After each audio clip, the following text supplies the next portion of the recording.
Japanese CEO tried to repay her kindness, but what she asked for was priceless. The envelope felt too heavy for paper. Sarah Stratton's hands trembled as she stood in the hallway of her cramped Boston apartment, staring at the cream-colored package that had arrived by private courier. The return address was stamped with elegant characters she couldn't read, Japanese script beneath embossed gold lettering that read, Yamamoto International Holdings, Tokyo. Her breath caught. 6 months. It had been 6 months since that rainy night at Logan Airport. Hey there, beautiful souls. Welcome back to the channel, or if you're new here, welcome to Stories That'll Make You Feel Everything. I'm so glad you're here.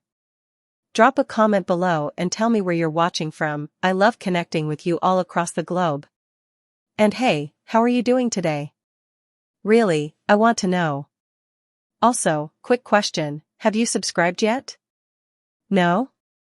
Well, consider this your sign. Hit that subscribe button because trust me, you won't want to miss where this story goes. I promise you, what's inside this envelope will change everything. Now, back to Sarah and the weight in her hands. The envelope wasn't just heavy, it was expensive. The kind of paper stock that whispered wealth, that felt like silk between fingers calloused from double shifts at Mass General Hospital.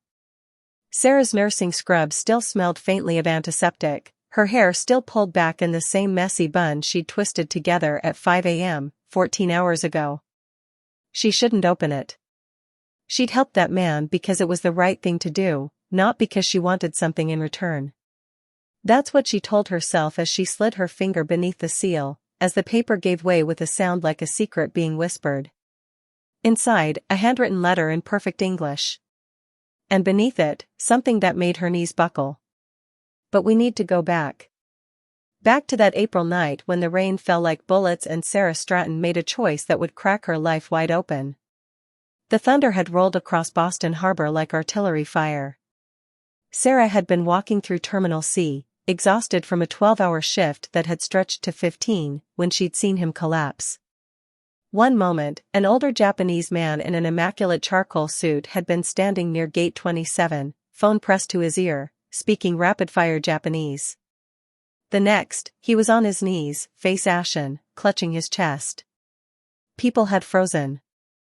That's what always happened, shock turned witnesses into statues. Not Sarah. Her nursing instincts kicked in before thought could catch up. Her bag hit the floor, her knees hit the tile, her fingers found his pulse. Weak. Irregular. His eyes rolled back, and she heard someone screaming for help, heard the chaos blooming around her like blood and water. Sir? Can you hear me? Sir? She'd tilted his head back, checking his airway, her mind already calculating, possible MI, cardiac event, maybe arrhythmia. His skin was cold, clammy. His lips were turning blue. She'd started compressions. Hard and fast, the way they'd drilled into her in nursing school. 30 compressions. 2 rescue breaths. Again. Again. Her arms burned. Someone said an ambulance was coming. She didn't stop. Come on, she'd whispered between breaths. Don't you dare die on me. Not here. Not tonight. His eyes had fluttered open on the 4th cycle. He'd gasped, color flooding back into his face, and grabbed her wrist with surprising strength. His dark eyes locked onto hers with an intensity that made her forget the crowd gathering around them. You saved me, he'd whispered in accented English. Just doing my job, she'd said, but her voice shook. The paramedics arrived. They'd loaded him onto the stretcher, asked her questions she'd answered on autopilot. Someone, a younger Japanese man in a similar expensive suit, had appeared from nowhere, speaking urgently to the paramedics, then turning to her. Please, he'd said, bowing slightly. Your name. Mr. Yamamoto will want to thank you properly. She'd hesitated. Something about the way he said it, will want to thank you, carried weight she couldn't measure. But the older man on the stretcher had been watching her, and there was something in his eyes. Gratitude, yes. But also, evaluation. Like he was measuring her worth in ways that had nothing to do with the CPR she'd just performed. "Sarah Stratton," she'd said finally. "But really, no thanks necessary. I'm just glad he's okay." The younger man had written it down in a leather notebook that probably cost more than her monthly rent. Then they were gone, swallowed by the ambulance and the storm, leaving Sarah standing in the terminal with aching arms and a crowd of strangers who'd started clapping. She'd picked up her bag and gone home to her empty apartment, to her stack of medical bills and her frozen dinner, and tried to forget the weight of that man's gaze. She should have known forgetting was never an option. Now, 6 months later, the letter in her hands felt like a door opening, or maybe a trap snapping shut. "Dear Miss Stratton, please forgive the time it has taken me to contact you. My recovery required several months, and I wanted to approach you not as a patient grateful for survival, but as a man certain of what he owes. You gave me my life back that night in April. In my culture, such a debt, ongiri, is sacred. It cannot be dismissed or diminished. I am told you refused any reward. This confirms what I suspected, you are a person of rare character. I am Hiroshi Yamamoto, CEO of Yamamoto International Holdings. Perhaps you have heard of my company. Perhaps not. It does not matter. What matters is that I owe you a debt I can never truly repay, but I must try. I do not offer money. I suspect you would refuse it again, and in truth, money cheapens what passed between us. Instead, I offer you a choice, one that could change your life, if you are brave enough to accept it. Enclosed you will find a first-class ticket to Tokyo, departing in 3 days. An open return. No obligations. If you come, I will explain everything in person. If you do not, I will understand, though I confess I hope very much that you will. There is something I need, Miss Stratton. Something money cannot buy, that power cannot command. Something only a person like you can provide. I believe it may also be something you need, though you do not yet know it. The choice, as always, is yours. With deepest respect and gratitude. Hiroshi Yamamoto. Sarah's hand shook as she set down the letter and pulled out the second item in the envelope. A plane ticket. Japan Airlines. First class. Departing Logan International in 72 hours. And beneath it, a photograph. Her breath stopped. The photo showed Hiroshi Yamamoto. She recognized him now, his silver hair, his sharp eyes, standing in what looked like a traditional Japanese garden. Beside him stood a young man, maybe late 20s, with the same sharp features but softer eyes. Handsome in a way that made her heart skip for reasons that had nothing to do with medical emergencies. On the back of the photo, a single line in different handwriting, younger, more masculine. My father believes you are the answer. I think he might be right. KY. KY. The son? She flipped the photo back over, studying the young man's face. There was something guarded in his expression, something that looked like pain wrapped in expensive suits and careful manners. Something only a person like you can provide. Sarah looked around her tiny apartment. At the stack of bills on her kitchen counter, student loans, her mother's care facility fees, credit card debt that seemed to breed overnight. At the acceptance letter from the doctoral program she couldn't afford, still pinned to her refrigerator like a taunt.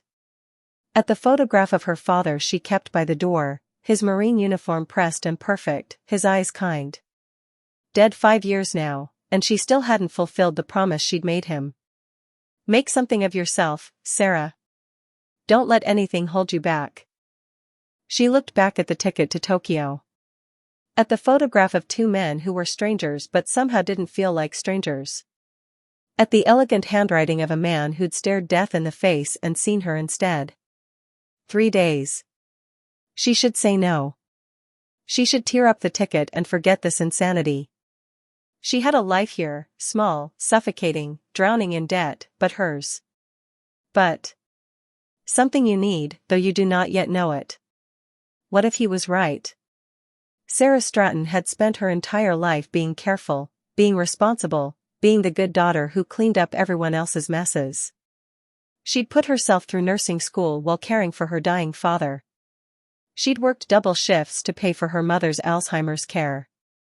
She'd sacrificed her dreams so many times she'd almost forgotten what dreaming felt like. What if this was her chance to finally put herself first? What if this was the universe handing her a door and daring her to walk through it? The envelope slipped from her fingers, landing on the floor beside her worn-out sneakers. In the photograph, the young man's eyes seemed to look directly into hers, as if asking the same question she was asking herself. Are you brave enough? Sarah closed her eyes and made a decision that would change everything. What do you think Sarah should do? Would you get on that plane? Drop your thoughts in the comments, I read every single one.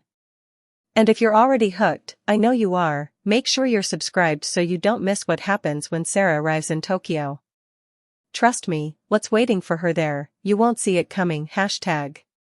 The decision should have felt reckless.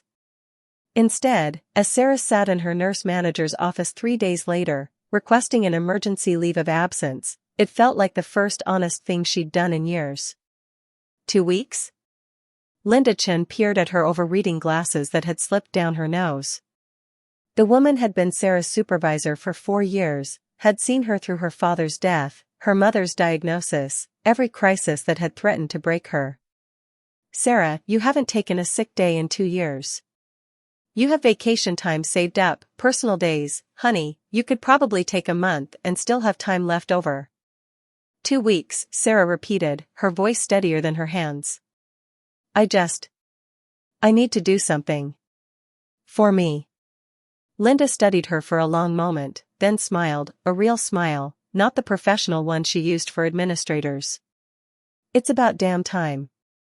Approved. And Sarah? She pulled off her glasses. Whatever this is, whoever this is, I hope it's worth it. Sarah thought of the photograph burning a hole in her purse. Of dark eyes that seemed to see straight through her careful walls. So do I, she whispered. The flight to Tokyo was 13 hours of surreal luxury. Sarah had never flown first class. Had barely flown at all, a handful of domestic trips for nursing conferences, always in economy, always the cheapest seat available. Now she reclined in a pod that converted into a fully flat bed, sipping champagne she couldn't pronounce, trying not to feel like an imposter among the business executives and wealthy travelers who belonged in this world. A flight attendant appeared with warm towels and a smile. Miss Stratton? Mr. Yamamoto's office asked us to ensure you were comfortable. Is there anything you need? Mr. Yamamoto's office. As if this level of attention was normal. As if Sarah routinely had CEOs of international corporations monitoring her comfort at 35,000 feet. I'm fine, thank you, Sarah managed. The attendant bowed slightly, actually bowed, and retreated. Sarah pulled out her phone, scrolling through the research she'd done over the past 3 days. Yamamoto International Holdings was a conglomerate worth billions, with interests in technology, real estate, manufacturing. Hiroshi Yamamoto himself was a legend, a man who'd built an empire from nothing, who'd survived economic crashes and corporate wars, who was known for his ruthless business sense and his unshakable code of honor. And his son, Kenji Yamamoto. Sarah had found precious little about him online. A few photographs from charity events, always in the background. A brief mention in a business journal about him taking over operations in the European division 3 years ago. Nothing personal. Nothing that explained the guardedness in his eyes or the careful way he'd written that note. My father believes you are the answer.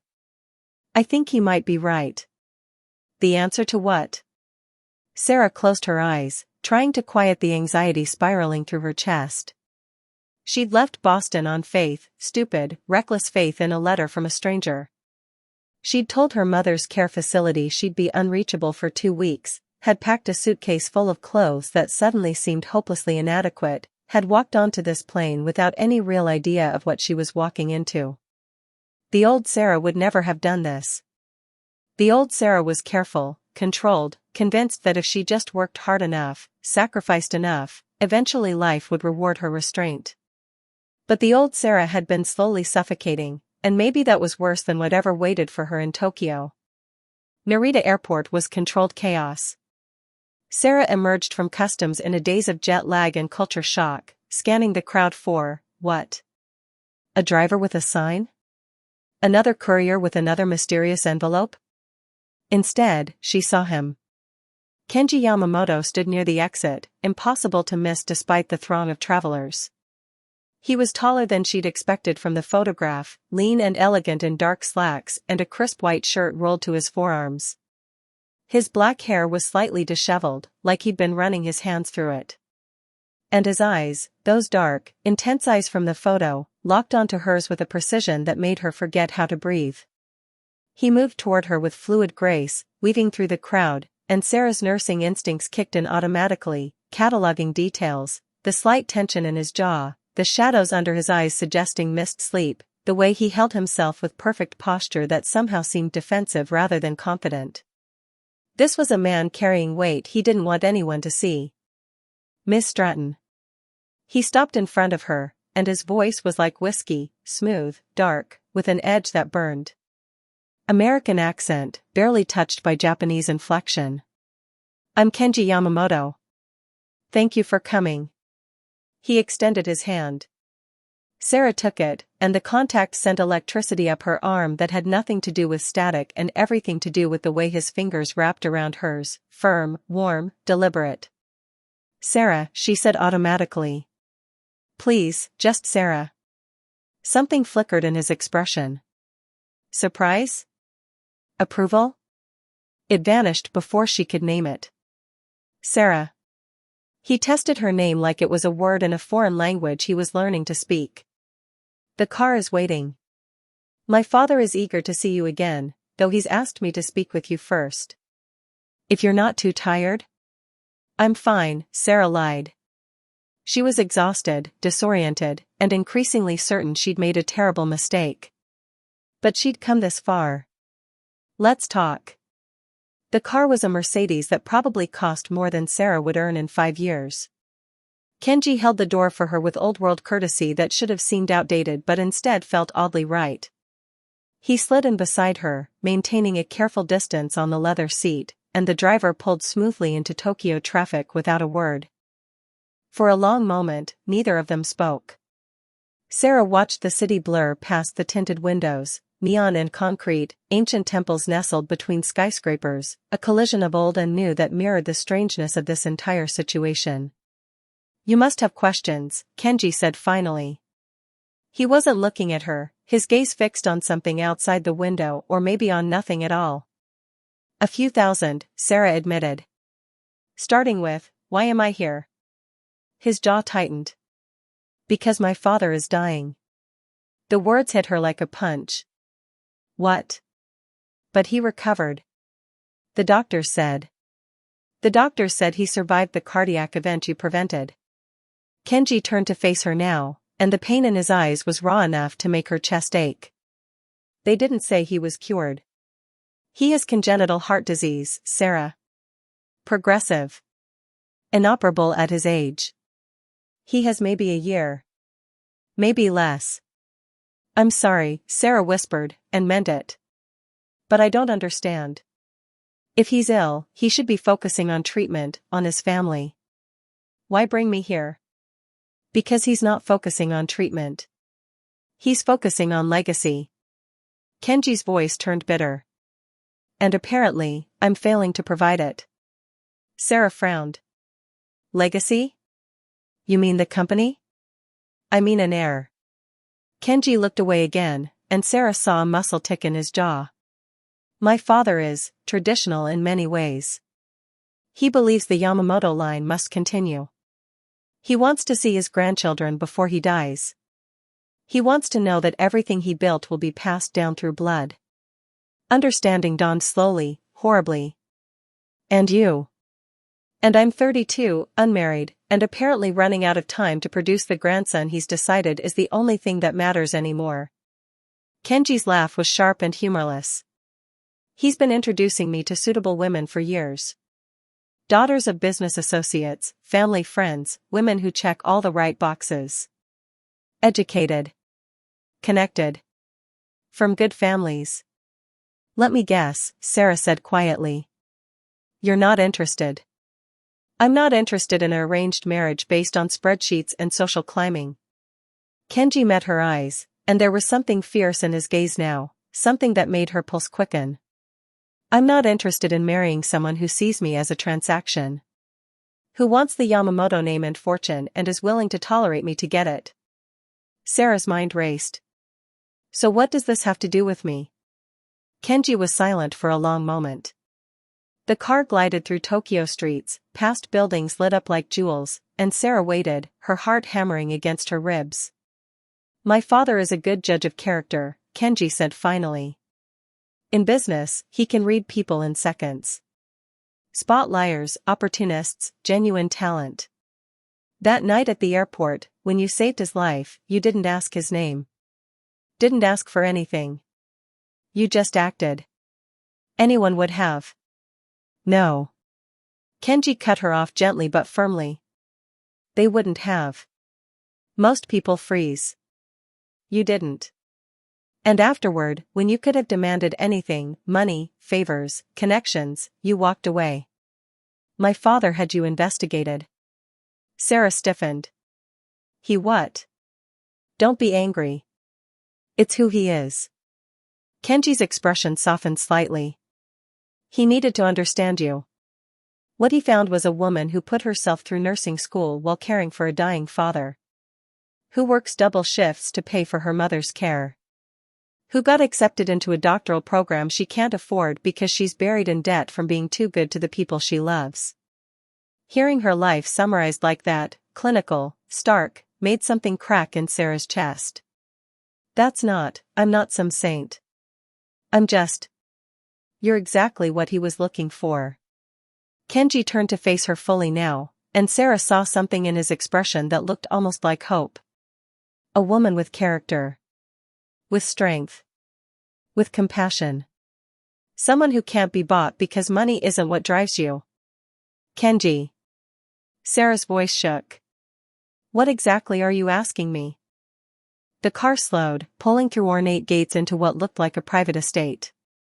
Traditional buildings with curved roofs, manicured gardens, stone lanterns glowing in the twilight.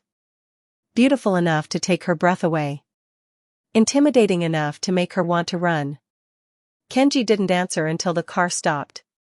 Then he turned to her, and his eyes held hers with an intensity that made the world narrow to just the two of them.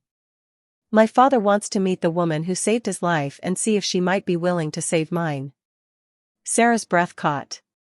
By marrying you. By considering it. Kenji's voice was careful now, each word measured. He's not asking you to decide tonight. He's asking you to stay. Get to know us. Let us get to know you.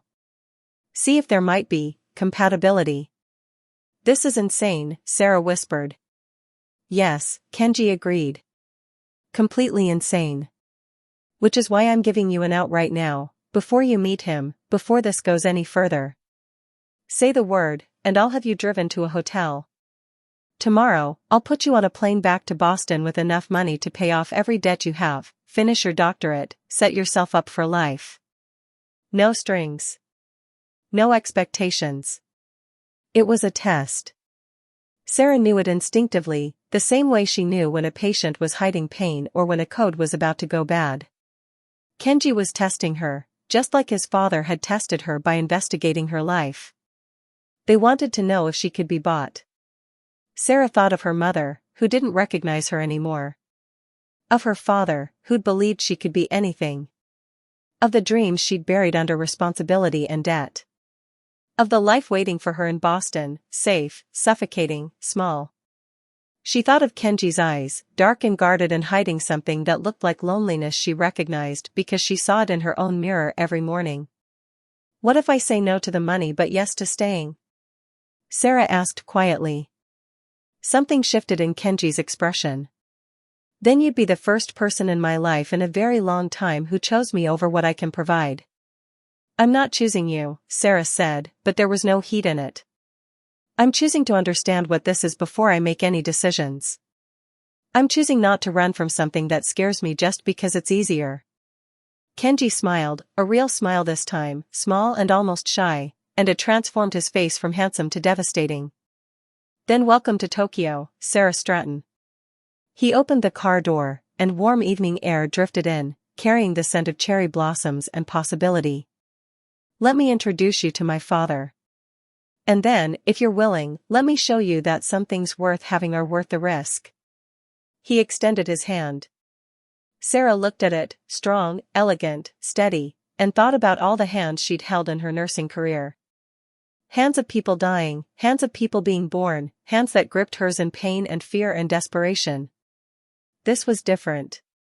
This hand was offering her something she couldn't name yet, something that terrified and thrilled her in equal measure. Sarah took his hand and stepped out of the car into a world that felt like a dream she might not want to wake from. Okay, I need to know, are you Team Sarah or Team Girl? Get back on that plane? Drop a comment and let me know if you'd take this risk. And if you're loving this story so far, hit that subscribe button because trust me, you do not want to miss what happens when Sarah meets Hiroshi face to face. The conversation they're about to have? It changes everything. Hiroshi Yamamoto was waiting in a room that seemed to exist outside of time. Sarah followed Kenji through corridors that blended traditional Japanese architecture with modern luxury, shoji screens that slid open to reveal floor-to-ceiling windows, tatami mats bordered by heated marble, ancient pottery displayed in alcoves lit by hidden LEDs. The estate was a study in contrasts, just like the men who inhabited it. They stopped before a door made of dark wood, intricate carvings depicting cranes in flight etched into its surface. Kenji's hand hesitated on the handle. He'll seem intimidating, Kenji said quietly. It's not personal. It's armor. Underneath, He paused, something vulnerable crossing his face. He's dying, and he's scared, and he's trying to control the only thing he has left, what happens after he's gone. Sarah touched his arm without thinking. I understand scared patients. I can handle it. Kenji looked at where her hand rested on his sleeve, and something warm flickered in his eyes. I'm beginning to think you can handle anything. He opened the door. The room beyond was sparse but exquisite.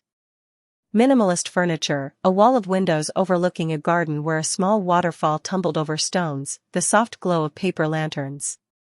And in the center, seated on a low cushion with perfect posture despite his age, was Hiroshi Yamamoto. He looked smaller than Sarah remembered from the airport, illness did that, stole mass and presence, but his eyes were the same. Sharp. Assessing. Missing nothing. Miss Stratton. His voice was stronger than she expected, and he didn't rise. Protocol, she realized. She would come to him. You came. Mr. Yamamoto. Sarah moved forward, aware of Kenji behind her, aware of how bizarre this all was. She was in Tokyo, in a stranger's home, about to discuss, what? Marriage? Legacy? Arranged romance with a man she'd known for less than an hour? How are you feeling? His lips quirked, almost a smile. Like a man who should be dead but isn't, thanks to you. Please, sit. Sarah settled onto the cushion across from him, tucking her legs beneath her with less grace than she would have liked. Kenji remained standing near the door, arms crossed, his expression unreadable. Hiroshi studied her in silence. It should have been uncomfortable, that unwavering scrutiny, but Sarah had spent years being evaluated by attending physicians, by families of patients, by people making life and death decisions. She held his gaze and waited. My son told you why you're here, Hiroshi said finally. Not a question. He told me what you hope I might consider. He didn't tell me why you think this arrangement would benefit me. Sarah kept her voice level. I'm not looking for a husband, Mr. Yamamoto. I'm not looking for money. I came because your letter said you needed something only I could provide, and I was curious. But I need to understand what you're actually asking. Hiroshi's smile widened. Kenji, did I not say she was direct? You did, Kenji murmured from his position by the door. Good. I despise wasted time, and I have little of it remaining. Hiroshi leaned forward slightly. What I'm asking, Miss Stratton, is for you to consider saving my son the way you saved me. Not from a heart attack, but from a life half-lived. Sarah frowned. I don't understand. My son is brilliant. Capable. He has taken my company and elevated it beyond what I achieved. But he is also alone. Hiroshi's voice softened, and Sarah saw genuine pain in his eyes. He has money, power, respect. What he doesn't have is joy. Partnership. Love. He surrounds himself with people who want something from him, and so he trusts no one. He has forgotten how to be anything except the Yamamoto heir. Father, Kenji's voice held a warning. It's true. Hiroshi didn't look away from Sarah. I'm dying, and my greatest regret isn't the business deals I lost or the empires I didn't build. It's that my son will be alone when I'm gone. That he has constructed walls so high that no one genuine can reach him. So you want me to what? Sarah asked. Scale those walls? I'm not some magical fix for loneliness, Mr. Yamamoto. People are more complicated than that. I know. Hiroshi's expression turned shrewd. Which is why I'm not asking you to fix him. I'm asking you to give both of you, a chance to see if there might be something real beneath the insanity of how you met. By arranging a marriage. By arranging an opportunity. Hiroshi pulled out a folder from beside his cushion and slid it across the low table toward her. This contains a contract. Not a marriage contract, a trial. Stay in Tokyo for 3 months. Live here, in this house. Get to know Kenji. Let him get to know you. At the end of 3 months, if there's no connection, you walk away with complete financial freedom. Your debts paid. Your doctorate funded. Your mother's care secured for life. No strings.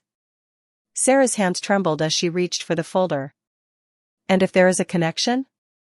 Then you'll have a choice to make. Together. Hiroshi glanced at his son, and Sarah saw something achingly tender in that look. I'm not asking you to love him because I'm dying. I'm asking you to give him a chance to be loved for who he is, not what he represents. If that happens, if you choose each other freely, then yes, I would hope for marriage. For grandchildren. For a future that extends beyond my death. Sarah opened the folder. The contract was in English, meticulously detailed. 3 months. Room and board provided. No physical expectations, separate bedrooms, complete autonomy. A stipend for personal expenses. And at the end, regardless of outcome, $2 million deposited directly into her account. $2 million. Enough to erase every debt. Enough to finish her doctorate and still have security for her mother. Enough to buy the freedom she'd never dared dream of. Her hands shook harder. This is too much, she whispered. It's not enough, Hiroshi countered. You gave me my life. This is simply allowing me to give you yours back, the life you sacrificed for others. Consider it payment for the 3 months of your time. What happens between you and Kenji is separate. Unconnected to the money. Sarah looked up at Kenji. He was watching her with an expression she couldn't decipher, something between hope and resignation, like a man waiting for a verdict he expects to go against him. What do you want? Sarah asked him directly. Not your father. You. Kenji was silent for a long moment. Then he crossed the room and knelt on the cushion beside Sarah, close enough that she could see the flecks of gold in his dark eyes, could smell his cologne, something subtle and expensive and devastatingly masculine. I want. He paused, and Sarah saw him wrestling with words that clearly didn't come easily. I want to know what it feels like to talk to someone who isn't calculating what they can get from me. I want to have dinner with someone who chose to be there, not because it's good for their career or their social standing. I want. He stopped, his jaw tightening. What? Sarah pressed softly. I want to know if I'm capable of feeling something real for someone, Kenji said finally, and the raw honesty in his voice made her chest tighten. Or if I've been hollow for so long that I've forgotten how. The vulnerability in his admission struck something deep in Sarah's core. She understood that feeling, had felt it herself during the long nights working double shifts, during the months watching her father die, during every moment she'd sacrificed her own desires for everyone else's needs. The slow erosion of self until you weren't sure what was left underneath. 3 months, Sarah said slowly. And at the end, no matter what, I can walk away. With complete financial freedom, Hiroshi confirmed. You have my word, and I will have the contract notarized by any authority you choose. And if I say no? If I leave right now? Then you board a plane tomorrow with my eternal gratitude and $50,000 for your trouble. Hiroshi's expression didn't change. This is not coercion, Miss Stratton. It's an offer. One you are completely free to refuse. Sarah looked at the contract. At the numbers that would change her life. At Hiroshi, who was dying and desperate to secure his son's happiness. At Kenji, who was watching her with those dark, guarded eyes that held depths she wanted to explore despite every rational objection screaming in her mind. 3 months. 90 days to see if two strangers brought together by circumstance and desperation could find something real in the artificial construct they were being offered. It was insane. It was potentially the stupidest decision she'd ever make. It was also, Sarah realized, the first thing in years that felt like it might be entirely hers. Her choice. Her risk. Her potential reward or failure, unconnected to anyone else's needs or expectations. I need 24 hours, Sarah said. To think. To sleep off the jet lag. To make sure I'm not agreeing to this because I'm exhausted and overwhelmed. Hiroshi smiled, a real smile this time, full of approval. Wise. Kenji, show Miss Stratton to the guest house. Let her rest. Tomorrow, we'll have her answer. Kenji stood, extending his hand to help Sarah up from the cushion. His grip was warm, steady, and he didn't let go immediately when she gained her feet. Thank you, he said quietly. For not running. Yet. Sarah found herself smiling despite everything. The night's still young. The guest house was a small miracle of architecture and design. Traditional exterior, modern interior, positioned at the far end of the estate's gardens with enough distance to feel private but close enough to the main house to not feel isolated. One bedroom with a platform bed covered in silk, a bathroom that looked like a luxury spa, a sitting area with floor-to-ceiling windows overlooking a koi pond. Kenji showed her through it with the careful courtesy of a man trying not to overstep, pointing out amenities in a voice that had gone formal again, protective walls sliding back into place. There's food in the refrigerator if you're hungry, he said, hovering near the door. The intercom connects to the main house if you need anything. And Sarah? She turned. Yes? Whatever you decide tomorrow, I'm glad you came. He hesitated, then added, It's been a long time since anyone looked at me the way you do. How do I look at you? Sarah asked before she could stop herself. Kenji's smile was sad and beautiful. Like I'm a person. Not a prize. He left before she could respond, the door clicking shut softly behind him, leaving Sarah alone with a decision that would reshape her entire life. She moved to the windows, looking out at the garden bathed in moonlight. Somewhere in the main house, Hiroshi was dying, desperate to secure his son's future. Somewhere closer, Kenji was probably trying to convince himself that bringing her here wasn't the mistake it appeared to be. And here, in this beautiful cage of a guest house, Sarah Stratton from Boston, nurse, daughter, woman who'd spent her whole life being responsible, held a contract that promised freedom at the cost of 3 months and the risk of her heart. Her phone buzzed. A text from Linda, her nurse manager, how's the adventure? Don't do anything I wouldn't do. That gives you a lot of room. Sarah smiled, but it faded quickly. Another message, this one from the care facility, your mother had a good day today. She asked about you. The familiar guilt twisted in Sarah's chest. Her mother, lost in the fog of Alzheimer's, occasionally surfacing to remember she had a daughter who visited every week without fail. What would 3 months in Tokyo do to that fragile thread of connection? But the contract promised enough money to secure the best care possible. To hire private nurses.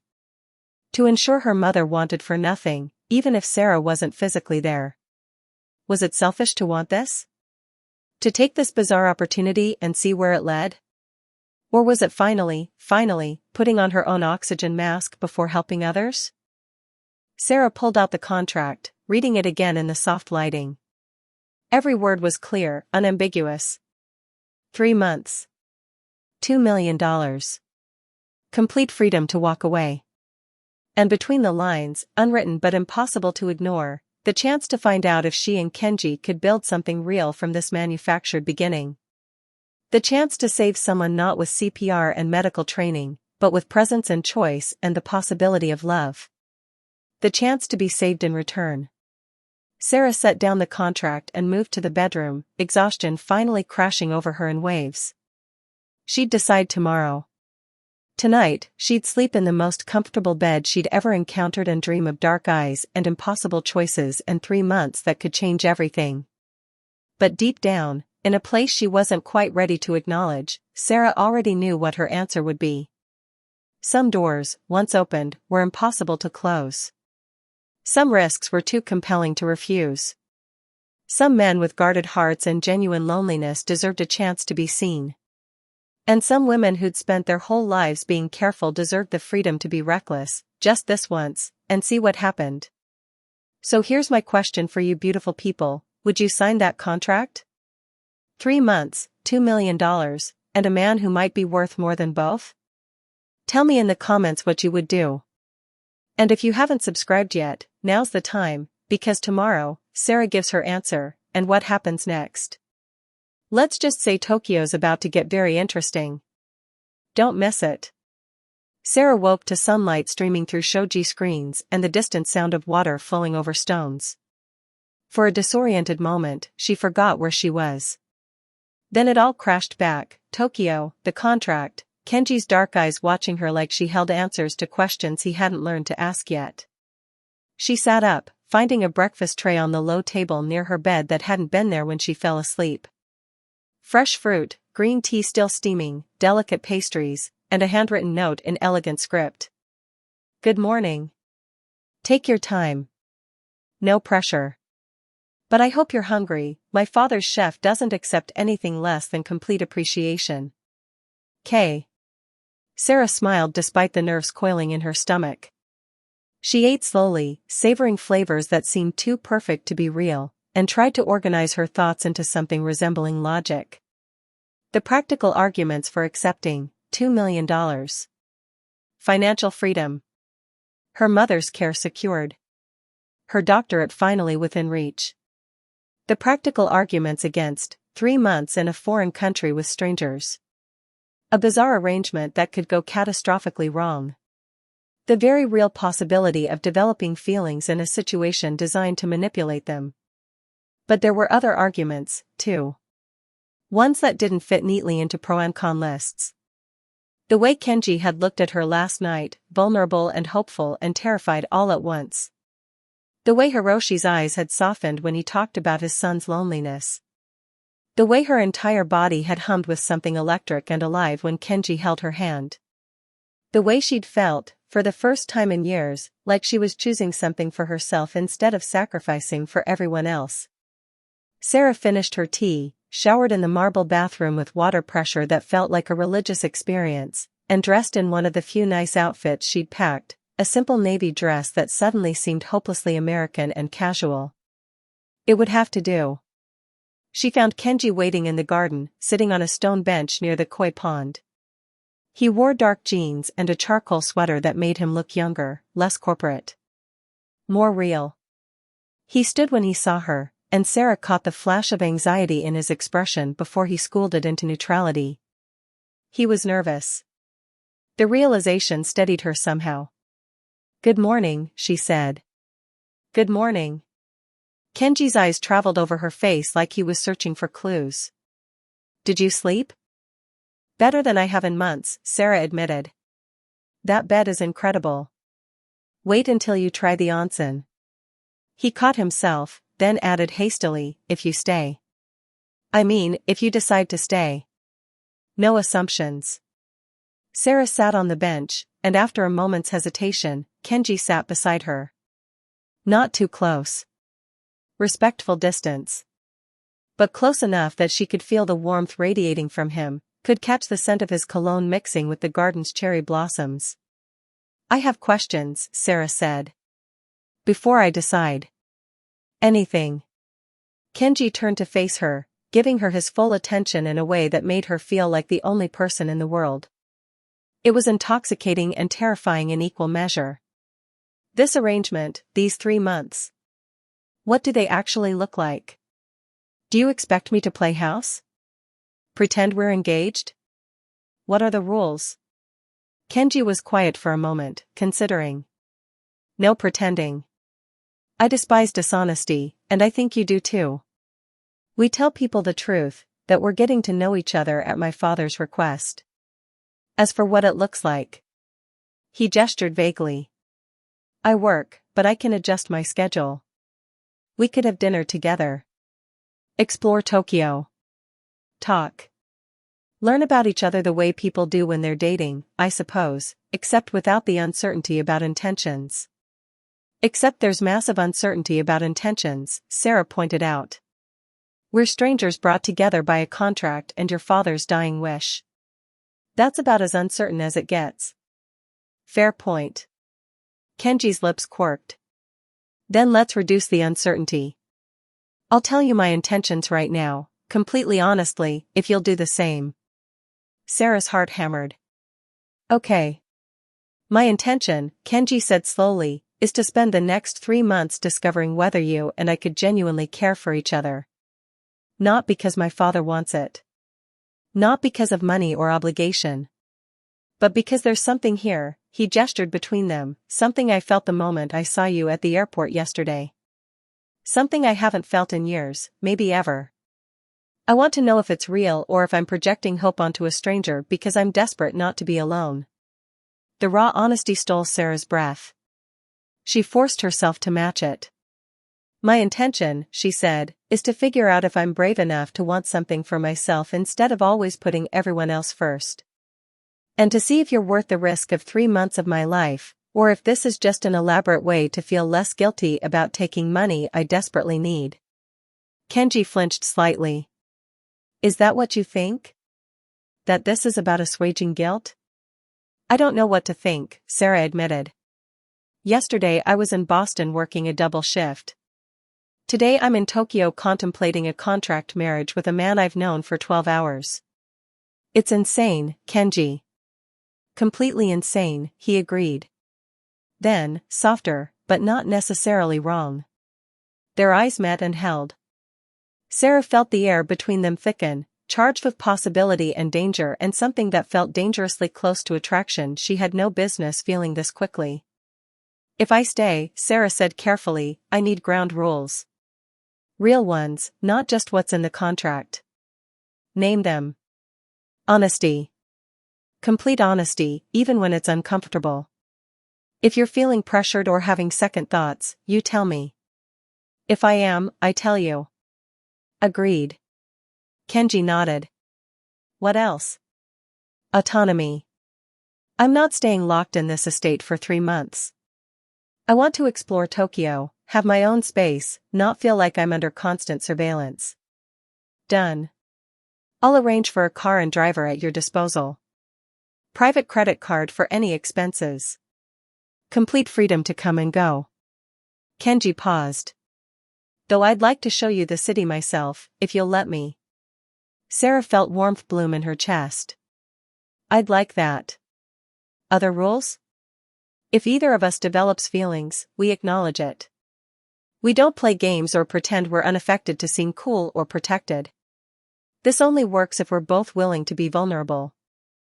Kenji's expression shifted, something fierce and almost painful crossing his features. That terrifies me. Me too, Sarah whispered. But I think that's the point. They sat in silence for a moment, the weight of what they were agreeing to settling around them like snow. Finally, Kenji spoke again, his voice rough. My father will push. He'll want updates, want to orchestrate moments, want to control outcomes.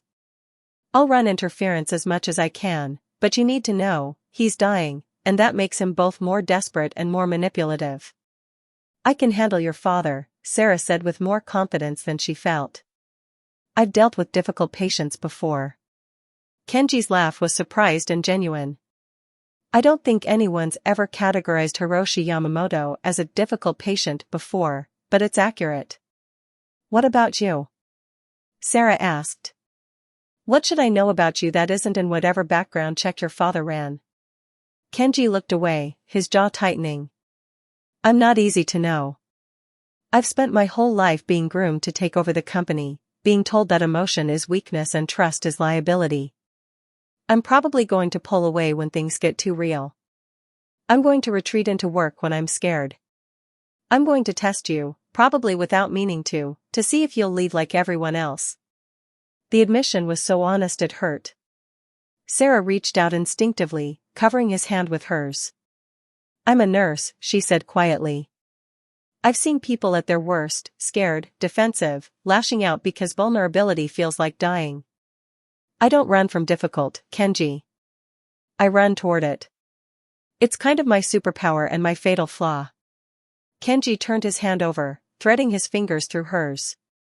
The contact sent electricity up Sarah's arm, and from the way his breath caught, he felt it too. So you're staying, he said. Not quite a question. Sarah thought of Boston. Of her tiny apartment and crushing debt. Of her mother's care facility and the doctorate she'd given up on. Of the life she'd built from sacrifice and responsibility and careful, controlled choices. Then she thought of 3 months in Tokyo with a man whose eyes held secrets she wanted to unravel. Of $2 million and freedom. Of the terrifying, exhilarating possibility that she might find something here worth more than all of it. I'm staying, Sarah said. The next 2 weeks unfolded like a fever dream. Kenji kept his promise about showing her Tokyo. They started cautiously, a visit to Sensoji Temple where Sarah marveled at the ancient architecture and Kenji told her stories about coming here as a child with his mother before she died. A walk through Harajuku where the contrast between traditional and ultramodern made Sarah's head spin. Dinner at a tiny ramen shop where the owner knew Kenji by name and teased him in rapid Japanese that made him blush. What did she say? Sarah asked as they left, Kenji's ears still red. She said I finally brought someone who smiles, Kenji admitted. She said it makes me look less like I'm attending my own funeral. Sarah laughed, and Kenji's expression softened in a way that made her forget how to breathe. They developed a routine. Breakfast together in the main house, where Hiroshi would watch them with shrewd eyes and make pointed comments about compatibility. Then Kenji would disappear into his office for work while Sarah explored the estate, video called with her mother's care facility, researched doctoral programs she might actually be able to afford now. Afternoons, Kenji would emerge and they'd venture into Tokyo. Sometimes with destinations planned, the fish market at Tsukiji, the observation deck at Tokyo Skytree, a pottery workshop where Sarah made a misshapen bowl that Kenji declared perfect. Sometimes with no plan at all, just wandering and talking and discovering each other in fragments. Sarah learned that Kenji was fluent in 4 languages but couldn't cook to save his life. That he had a dry, cutting sense of humor that emerged when he felt safe. That he ran every morning at dawn because it was the only time his mind went quiet. That his mother had died when he was 12, and he still visited her grave every month without fail. Kenji learned that Sarah was terrified of heights but forced herself to the top of every observation deck anyway. That she had a photographic memory for medical textbooks but couldn't remember where she put her phone 5 minutes ago. That she cried at commercials but stayed stone-faced during horror movies. That she'd promised her dying father she'd finish her education, and breaking that promise haunted her more than any debt. They didn't touch beyond the occasional hand-holding or brush of shoulders. Both of them were too aware of the artificial pressure of the situation, too determined to let anything physical develop organically rather than from proximity and expectation. But the awareness was there. Constant. Humming between them like a live wire. Sarah felt it when Kenji helped her navigate a crowded train, his hand on her lower back, his body a shield against the press of strangers. Felt it when their fingers brushed reaching for the same teacup. Felt it in the way his eyes tracked her across rooms, dark and intent and hungry in a way he was trying hard to mask. She suspected he felt it too, from the way his breath caught when she left, the way he leaned closer when she spoke, the way he found excuses to be near her even when logic suggested distance. It was intoxicating and terrifying, this slow build of attraction wrapped in friendship, wrapped in a contract that made everything more complicated. On the 15th night, everything shifted. They'd gone to a traditional kaiseki restaurant, a multi-course meal that was more art than food. Sarah had worn a dress Kenji had insisted on buying her, simple, elegant, midnight blue that made her feel like someone she barely recognized. Kenji wore a suit that probably cost more than her car, and together they looked like they belonged in this world of wealth and refinement. The lie was becoming uncomfortably comfortable. "Can I ask you something?" Sarah said over the 7th course, something delicate and perfect that melted on her tongue. "Always," Kenji said, and meant it. They'd established that in the first week. Complete honesty, no matter how uncomfortable. "Do you resent me?" Kenji's chopsticks paused halfway to his mouth. "What?" "For being here. For being part of your father's manipulation. For representing everything you've spent your life trying to avoid, an arranged match, a calculated relationship, a solution to a problem rather than a person." Kenji set down his chopsticks carefully. "No. Kenji. I resent the situation," he interrupted gently. "I resent that my father is dying and using his last months to orchestrate my future. I resent that we met this way instead of naturally. I resent the contract and the money and the pressure." He paused, his eyes finding hers with an intensity that made her pulse race. "But I don't resent you, Sarah. You're the only genuine thing in this entire arrangement." "How can you know that?" Sarah's voice cracked. "How can you know I'm not just a better actor than the other women your father introduced you to? Because you ask questions like that." Kenji reached across the table, taking her hand. "Because you question everything, including yourself. Because you don't want to be here for the wrong reasons as much as I don't want you here for them." Sarah's throat tightened. "I'm scared I'm going to hurt you. I'm scared I'm going to fall for you and it won't be real," Kenji admitted. "That I'll mistake proximity and convenience for genuine feeling. That I'll convince myself you care when you're just fulfilling a contract."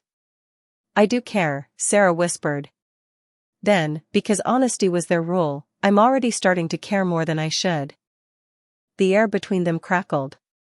Kenji's thumb traced circles on her palm, and Sarah felt that simple touch everywhere. "We should go," Kenji said, his voice rough. "Before I do something reckless." "Like what?" Sarah asked, even though she knew. Even though she wanted it. "Like kiss you in a restaurant full of people and blow every bit of careful control we've built." Sarah's breath caught. "Would that be so terrible?" "Yes," Kenji said. "Because when I kiss you, and I will kiss you, Sarah, if you let me, it's not going to be in public. It's not going to be performative. It's going to be private and real, and I'm not going to be able to stop at just one." Heat flooded through Sarah's body. "Kenji. Let me take you home," he said, standing and pulling her up with him. "Let me be a gentleman for one more night. Tomorrow we can talk about this. Tomorrow we can figure out what it means.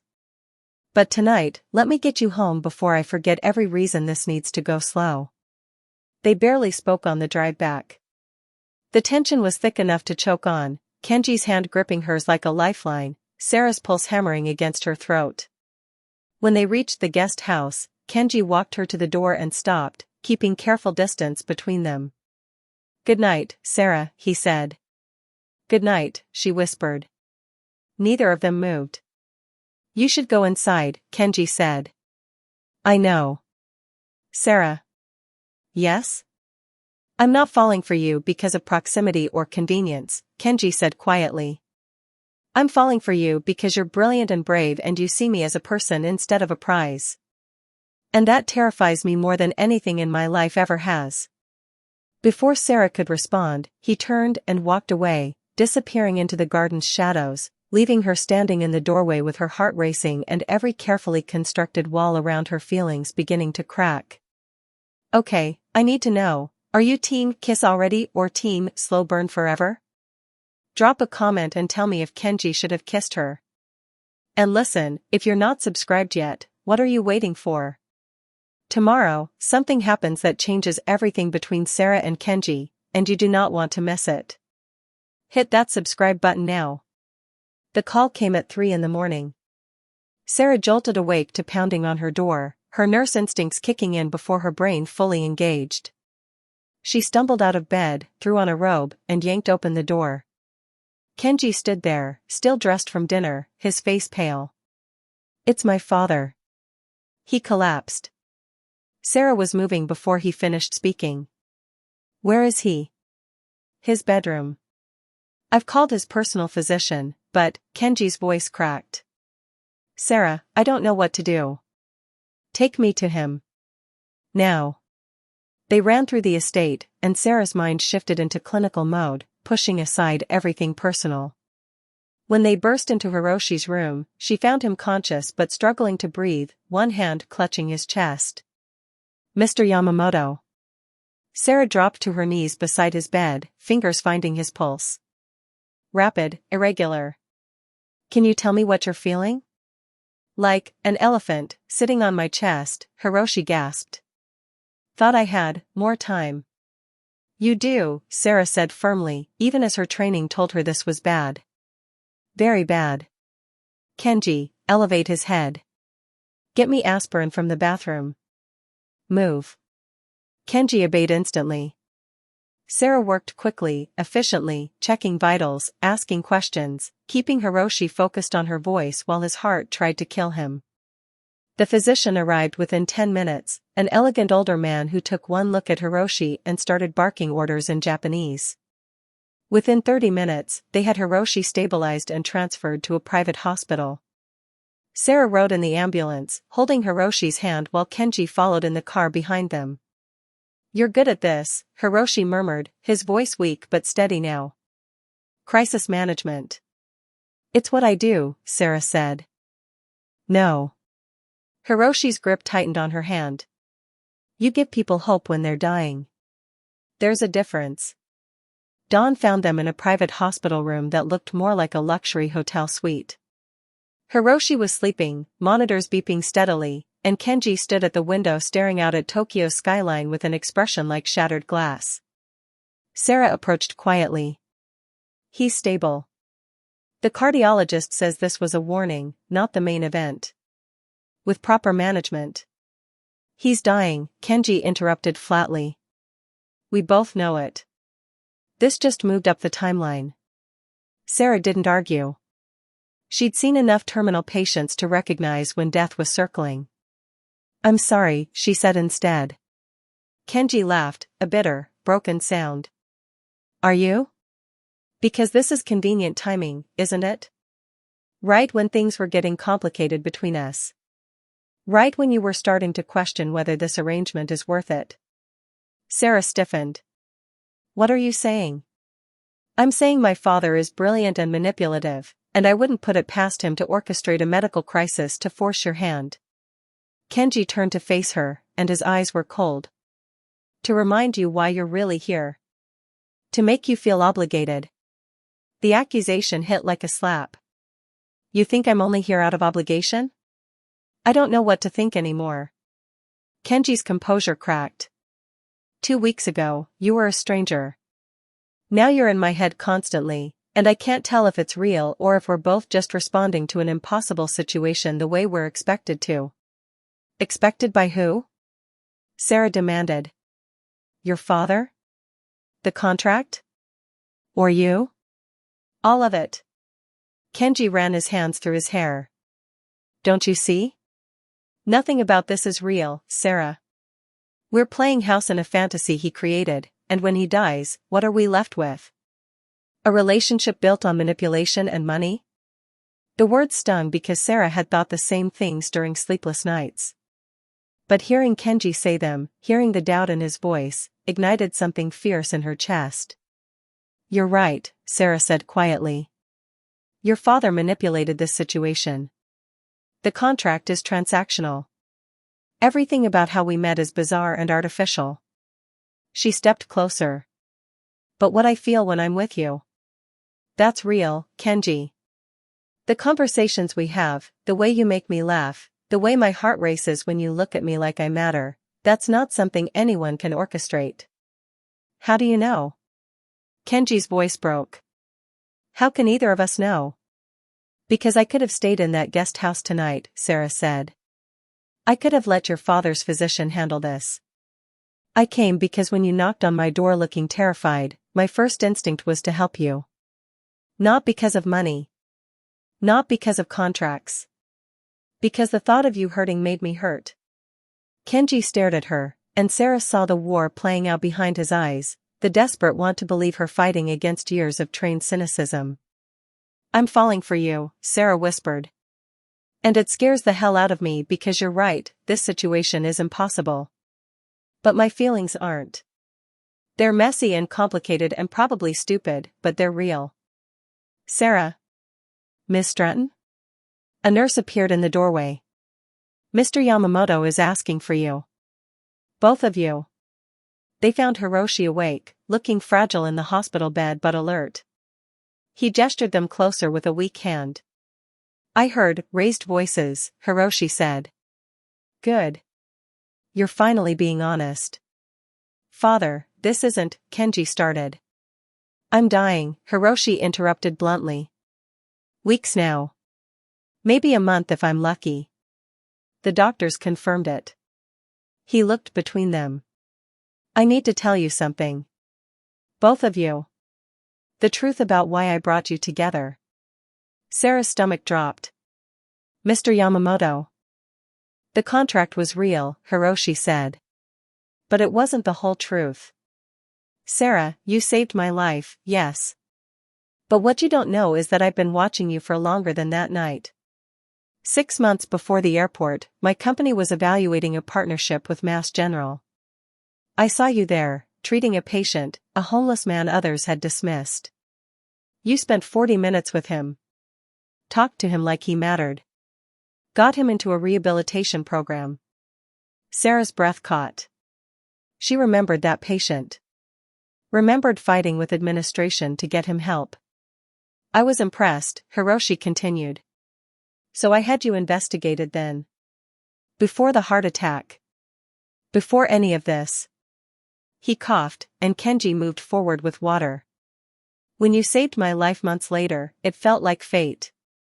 Like the universe giving me a solution to my greatest problem." "What problem?" Kenji asked, though his voice suggested he already knew.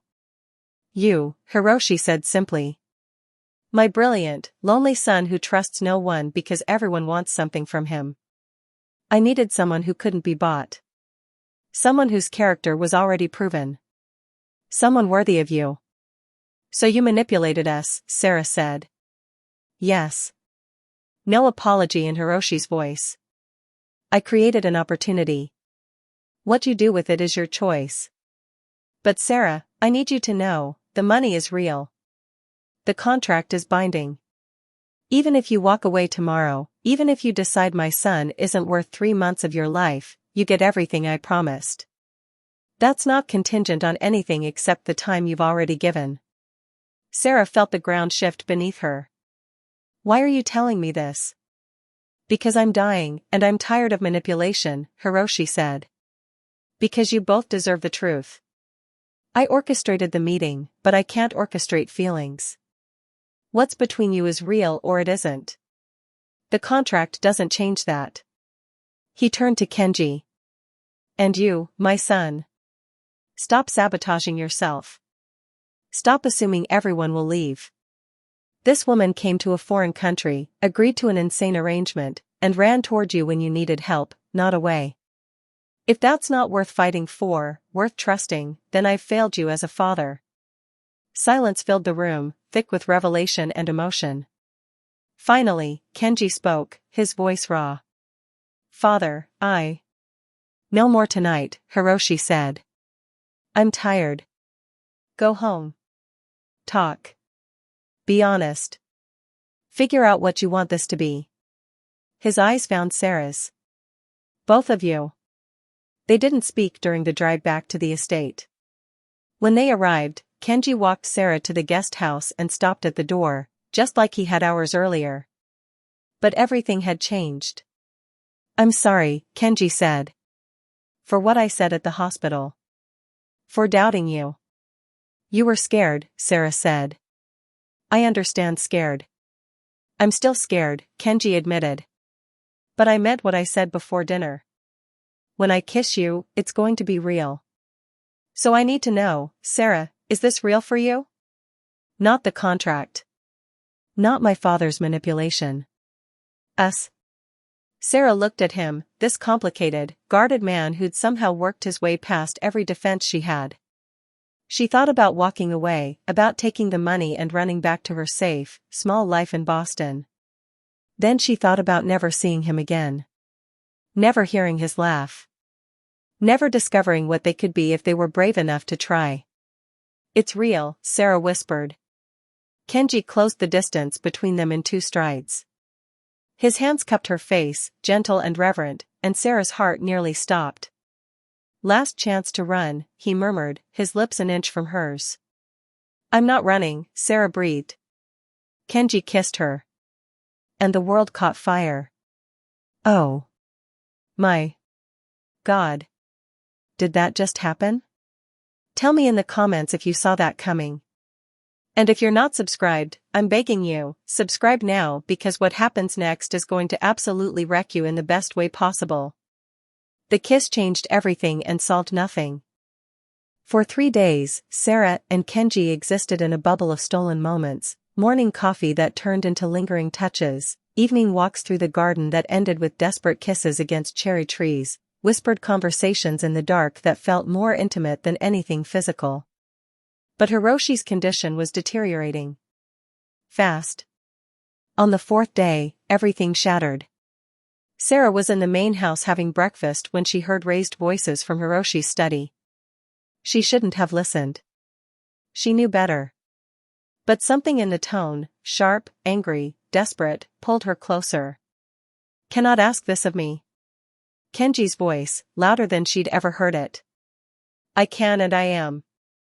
Hiroshi sounded weak but unyielding. You marry her. Immediately. Before I die. Sarah's blood ran cold. We need time, Kenji argued. We're just beginning to.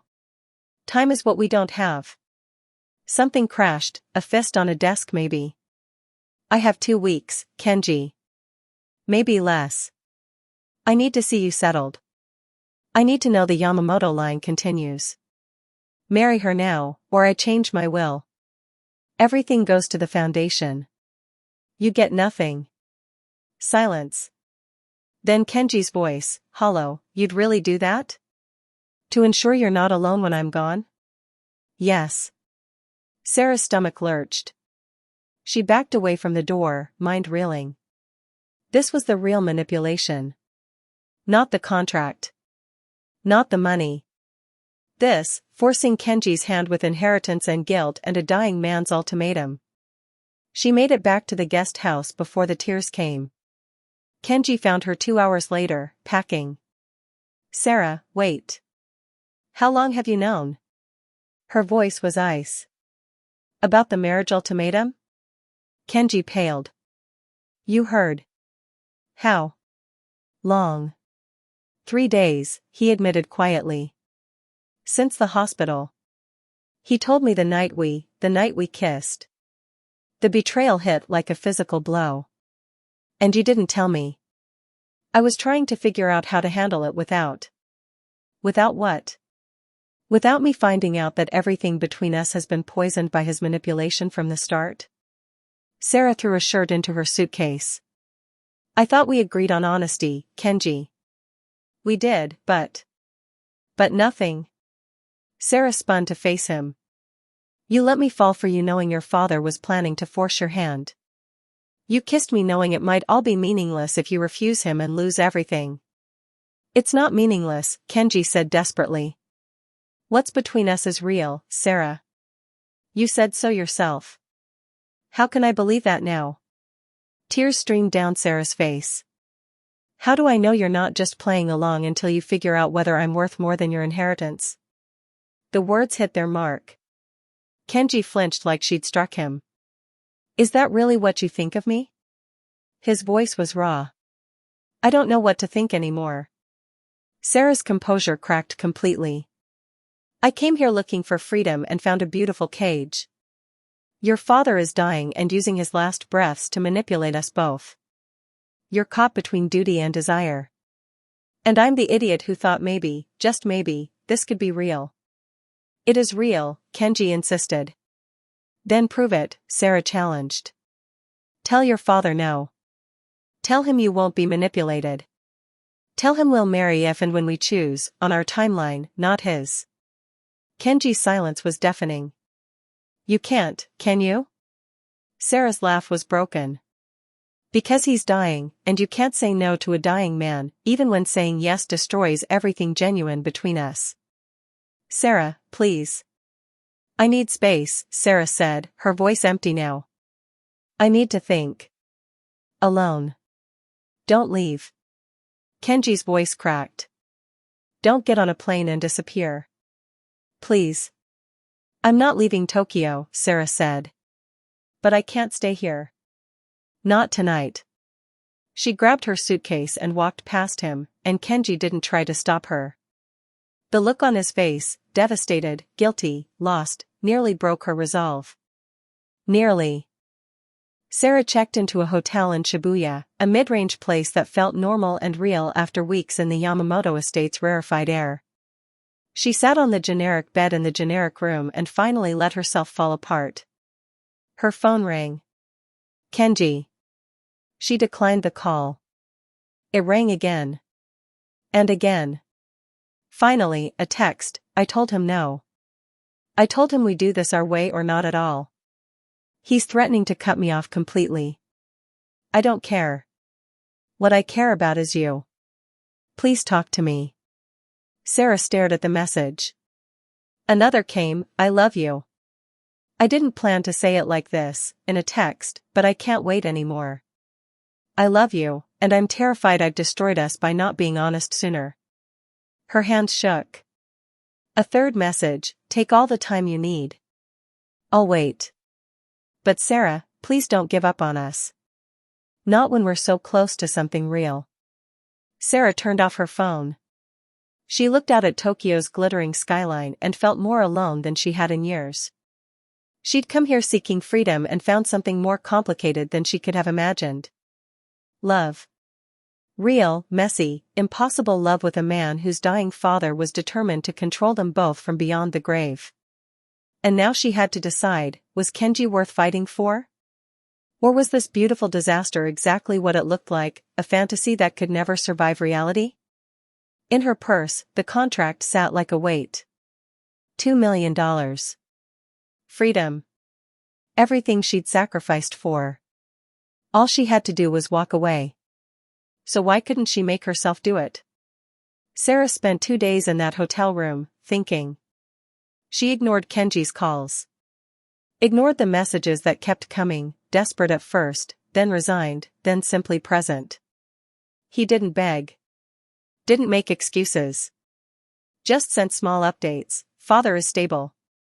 I'm still saying no to his ultimatum. I miss you. Take your time. On the third morning, there was a knock at her door. Sarah opened it expecting room service. Instead, she found Hiroshi Yamamoto. He looked terrible, gaunt, leaning heavily on a cane, his skin the color of ash. But his eyes were sharp as ever. May I come in? He asked. I promise I'm not here to manipulate. Just to talk. Sarah should have said no. Should have closed the door. Instead, she stepped aside. Hiroshi settled into the desk chair with visible effort. Sarah sat on the bed, maintaining distance, waiting. My son loves you, Hiroshi said without preamble. Real love. The kind I had with his mother. The The kind I thought he'd never find because I raised him to trust spreadsheets more than people. Mr. Yamamoto. Let me finish. Hiroshi held up a hand. I'm dying, and I've been a manipulative old fool. The ultimatum was wrong. Forcing marriage was wrong. I was so desperate to see him settled that I forgot the most important thing. What's that? Sarah asked quietly. That love can't be controlled. Hiroshi's eyes misted. When my wife was dying, she made me promise to take care of Kenji. To make sure he wasn't alone. I thought that meant arranging his future, controlling outcomes, manufacturing happiness. I was wrong. He pulled an envelope from his jacket. This is the contract, the original and only copy. I'm giving it to you. Sarah took it with trembling hands. Why? Because you've already earned every penny, whether you marry my son or not. Because the choice should be yours, free of obligation or pressure. Because I'm a dying man trying to do one thing right before I go. Hiroshi stood slowly. If you walk away, the money is still yours. If you stay, it's because you choose Kenji, not because an old man manipulated you into it. What about your ultimatum? Sarah asked. About cutting him off? Empty threat. Everything goes to Kenji regardless. I was desperate and stupid. Hiroshi moved toward the door, then paused. Can I tell you what I see when I look at you two together? Sarah nodded, not trusting her voice. I see my son laugh. Really laugh, not the corporate performance he's perfected. I see him vulnerable and human. I see him alive for the first time since his mother died. Hiroshi's voice cracked. And I see you, brilliant, strong, kind, choosing to stay when you could run. Fighting for him even when he doesn't make it easy. That's not obligation, Sarah. That's love. He left before she could respond, the door clicking softly behind him. Sarah sat holding the contract, her mind spinning. She pulled out her phone and finally read through all of Kenji's messages. Dozens of them. Updates about his father. Apologies for the deception. Small observations about Tokyo that he wanted to share with her. And woven through them all, a thread of something real. I told father about the patient you saved at Mass General, the homeless man. How you fought for him. He cried. Said you reminded him of my mother. There's a cherry blossom festival next week. I want to take you. If you'll let me. I'm not good at this, at vulnerability, at trust. But I'm trying. For you. For us. I love you. Still. Always. Sarah's hand shook as she dialed his number. He answered on the first ring. Sarah. Just her name, but the relief and hope in his voice nearly broke her. I need you to answer one question, Sarah said. Complete honesty. If your father hadn't brought us together, if we'd met some other way, would you have pursued me? Silence. Then, yes. God, yes. The moment I saw you at the airport, before I even knew who you were or what you'd done, I thought you were the most beautiful thing I'd ever seen. And then I got to know you, and you were so much more than beautiful. You were everything I didn't know I needed. Even without the contract? Without the money? Especially without it. Kenji's voice was fierce. The contract is what brought us together, but it's not what made me fall in love with you. That was all you, Sarah. Your strength. Your compassion. The way you see me as a person, not a position. The way you make me want to be better than I am. Sarah felt tears streaming down her face. I love you too. I've been terrified to admit it because it feels too fast, too crazy, too impossible. It is all of those things, Kenji agreed. And it's real anyway. Sarah, where are you? Let me come to you. Please. Shibuya. Park Hotel. Sarah wiped her eyes. Room 847. I'm on my way. Kenji arrived 20 minutes later, disheveled and breathless like he'd run the whole way. Sarah opened the door and he pulled her into his arms, and for a long moment they just held each other, breathing, grounding, believing. "I'm sorry," Kenji whispered against her hair. "For not telling you about father's ultimatum. For letting fear make me hide instead of trust." "I'm sorry." "I'm sorry too," Sarah said. "For running. For assuming the worst. For not fighting with you instead of against you." Kenji pulled back, cupping her face. "So we're done running? Done doubting?" "We're done letting other people write our story," Sarah said. "Your father, the contract, expectations, none of it matters. What matters is this. Us. What we choose." "And what do you choose?" Kenji asked, his dark eyes searching hers. Sarah took a deep breath. "I choose you. Not because of money or contracts or dying wishes. I choose you because you make me brave. Because you see me and I see you. Because I love you, and that's terrifying and wonderful and real." Kenji kissed her then, soft and reverent and full of promise.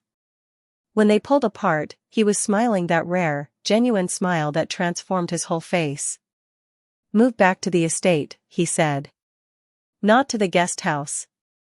To my room. Be with me, really with me. Let's stop pretending this is temporary and start building something permanent." "What about your father?" Sarah asked.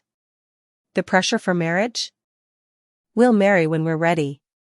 On our timeline. After you've finished your doctorate. After we've had time to just be us without deadlines or dying wishes hanging over us." Kenji's thumb traced her cheekbone. "I want forever with you, Sarah. But I want it built on choice, not coercion." "Your father might not have forever," Sarah said gently. "I know." Pain flickered across Kenji's face. "But he understands now. He gave you the contract, didn't he? Told you the choice was yours?" "How did you know?" "Because he told me he was coming here. Told me he was going to fix his mistake." Kenji smiled sadly. "He's trying to give us what he and my mother had, real love, freely chosen.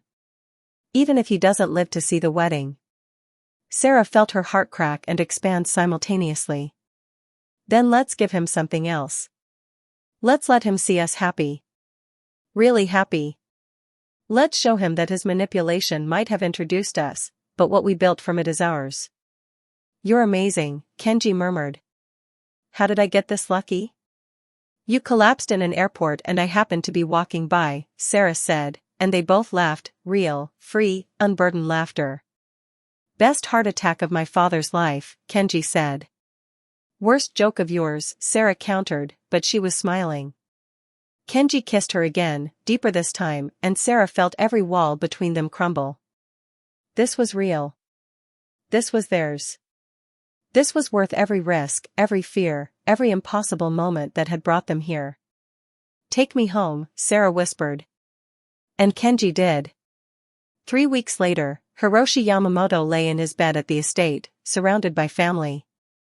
He'd deteriorated rapidly after his conversation with Sarah. The doctors gave him days, maybe a week. But he seemed at peace in a way Kenji had never seen. "You're happy," Hiroshi observed, watching Kenji and Sarah together. They sat close on the couch, hands intertwined, the easy intimacy of people who'd stopped fighting what they felt. "I am," Kenji said simply. "Good." Hiroshi's eyes shifted to Sarah. "And you? No regrets about staying?" "None," Sarah said. She'd moved into Kenji's wing of the estate, had video called her mother daily, had started applications for doctoral programs in Tokyo. Her life was transforming, but this time by choice. "Though I do have something to ask you." Hiroshi raised an eyebrow. "Oh?" Sarah glanced at Kenji, who nodded encouragingly. "We want to get married. Soon. Not because of ultimatums or pressure, but because we're ready. Because we want you there." Hiroshi's eyes filled with tears. "You're sure?" "Completely," Kenji said. "We were going to wait, do things conventionally. But conventions don't matter. What matters is you being there to see it. To know that your son isn't alone. And that he chose someone who chose him back, Sarah added. Freely. Really? Hiroshi wept openly now. When? This weekend, Kenji said. Small ceremony. Just family and close friends. Nothing elaborate. Just real. Perfect, Hiroshi whispered. The ceremony took place in the estate's garden under blooming cherry trees. Sarah wore a simple white dress, elegant and understated. Kenji wore a traditional black suit. Hiroshi sat in a wheelchair at the front, frail but present, his eyes bright with joy. The officiant kept it brief. Kenji and Sarah had written their own vows. Sarah, Kenji began, his voice steady despite the emotion in his eyes. You walked into my life during my father's darkest moment and brought light I didn't know I needed. You challenged me, frustrated me, made me feel things I'd forgotten I was capable of. You chose me when you could have run. You fought for us when I was ready to give up. I promised to spend every day earning that choice. To be vulnerable when it's scary. To trust when it's hard. To love you with everything I am. Sarah's voice shook as she spoke. Kenji, I came to Tokyo looking for freedom and found something better, partnership. You see me. Not the nurse, not the daughter, not the responsible one. You see me. And you let me see you in return. I promise to keep choosing you, every day. To build something real with you. To be brave enough to love you completely. To create a life together that's ours, not anyone else's design. They exchanged rings, simple platinum bands they'd chosen together. When the officiant pronounced them married, Kenji kissed Sarah with a tenderness that made everyone watching smile through tears. Hiroshi wept openly, and when they approached him after the ceremony, he gripped both their hands. Thank you, he whispered. For giving an old man peace. For proving that love finds a way, even through manipulation and madness. Thank you, Sarah said, for being manipulative and mad enough to bring us together. Hiroshi laughed, a real laugh that turned into coughing. But his eyes were bright. Happy. 2 days later, he died peacefully in his sleep. The funeral was enormous, business leaders, politicians, family from across Japan. But afterward, in the quiet of the estate, it was just Kenji and Sarah. He was happy at the end, Sarah said, holding Kenji as he grieved. That matters. He was right about you, Kenji murmured. You saved me. Not just my father. Me. We saved each other, Sarah corrected. That's how this works. Kenji pulled back, studying her face. No regrets? About any of it? Sarah thought about Boston, about the life she'd left behind.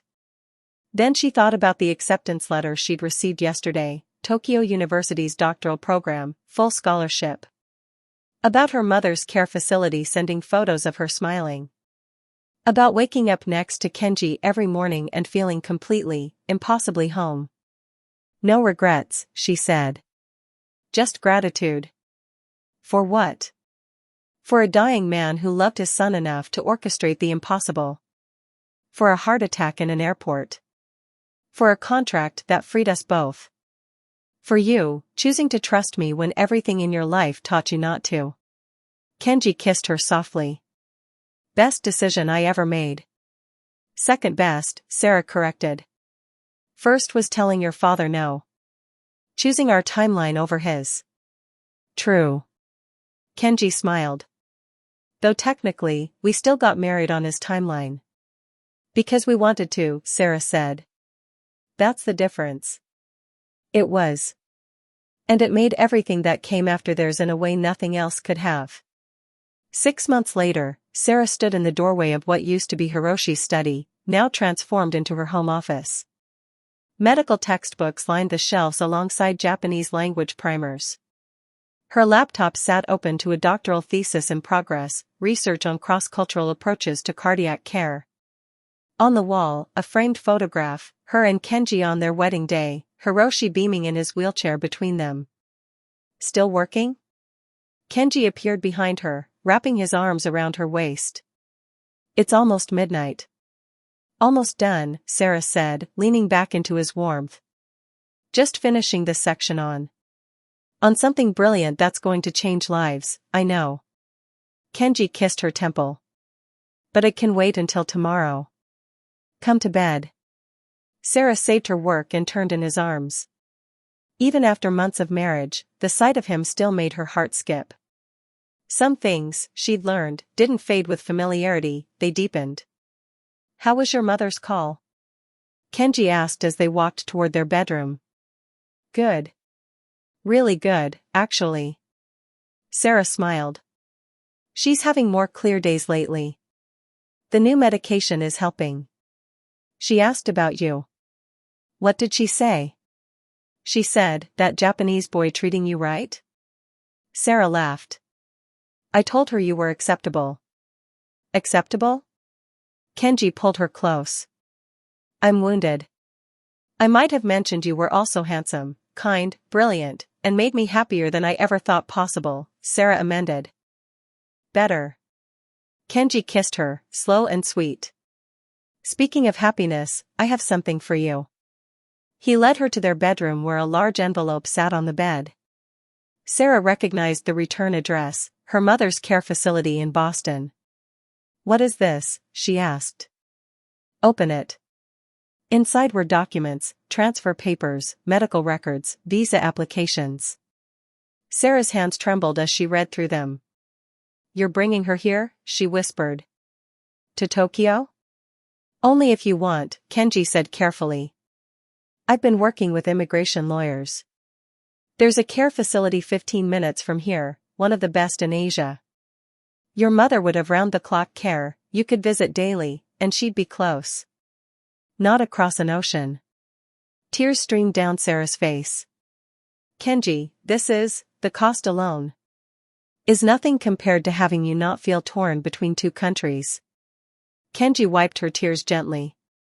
You gave up so much to come here, Sarah. Let me give you this. Let me help you have everything, your education, your mother, us. All of it. Sarah threw her arms around him, overwhelmed by gratitude and love. How did I get so lucky? You saved a man's life in an airport, Kenji murmured. Everything else just followed.